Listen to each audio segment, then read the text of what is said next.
언제부터인가 사람들이 여론조사를 믿지 않고 있습니다. 낮은 응답률, 신뢰가 가지 않는 표본, 유도성 질문 이런 문제가 드러났습니다. 그래서 이제 검색 엔진 구글을 신처럼 믿고 있습니다. 들쑥날쑥하는 여론조사보다 구글 트렌드는 정확히 유권자의 마음을 보여주고 있습니다. 그러면 구글 트렌드란 무엇일까요? 일정 기간 동안 특정 대상의 구글 검색량을 말합니다. 이것이 후보에 대한 관심의 척도가 되었습니다. 이 구글 검색의 흐름이 바로 구글 트렌드입니다. 2016년 트럼프가 당선한다는 사람은 거의 없었습니다. 트럼프 당선을 정확히 예측한 것은 구글 트렌드 뿐이었습니다. 2017년 우리나라 대선에서도 증명되었습니다. 선거 직전까지 구글 트렌드 검색량 순위는 1등부터 문재인, 홍준표, 안철수, 유승민, 심상정이었습니다. 개표 결과를 보니 이 순서가 그대로 일치했습니다. 또 지난해 4.7 보궐선거에서 LH 사태, 내곡동 생태탕 등등 복잡한 선거 변수 속에서도 오세훈의 당선을 일찍부터 정확히 예측한 것은 구글 트렌드였습니다. 2020년 바이든 대통령 당선은 예외라는 사람도 있습니다. 그래서 제가 이것을 자세히 조사해 보았습니다. 지금 여러분께서 보시는 대로 투표 24일 전까지는 트럼프 우세가 맞습니다. 그러다 정확히 10월 11일 투표 23일 전부터는 바이든이 트럼프를 앞지릅니다.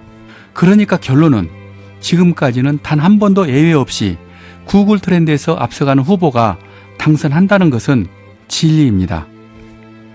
그래서 이 시대 가장 영험한 구글의 신, 구글 트렌드가 말하는 다음 대통령을 알려드립니다.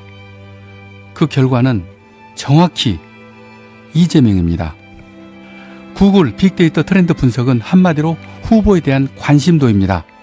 대선 토론회를 거치면서부터 이재명 후보에 대한 관심도가 더 높아졌으며 심지어 대구 경북에서마저도 88대 60으로 이재명 후보가 앞서고 있습니다. 정치 전문가도 역시 같은 말을 합니다. 정치학 박사 김형준 명지대 교수는 지난 미국 대선에서 샤이 트럼프가 숨어있어 판세를 뒤집은 것처럼 여론조사에 잡히지 않은 샤이 이재명이 많이 있는 것으로 파악된다고 했습니다. 이 말은 이재명을 지지하면서도 내숭 도는 사람들이 약 5%가 숨어 있다는 말입니다.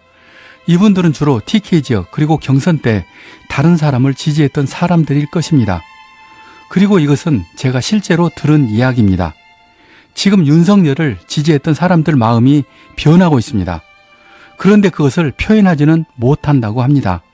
그들 진영에서 변절자가 되고 싶지는 않기 때문입니다. 이런 제 말에 부정하는 사람도 당연히 있습니다. 그들은 이것은 구글 트렌드일 뿐이다. 우리나라에서는 구글만을 검색하지 않는다고 화를 냅니다.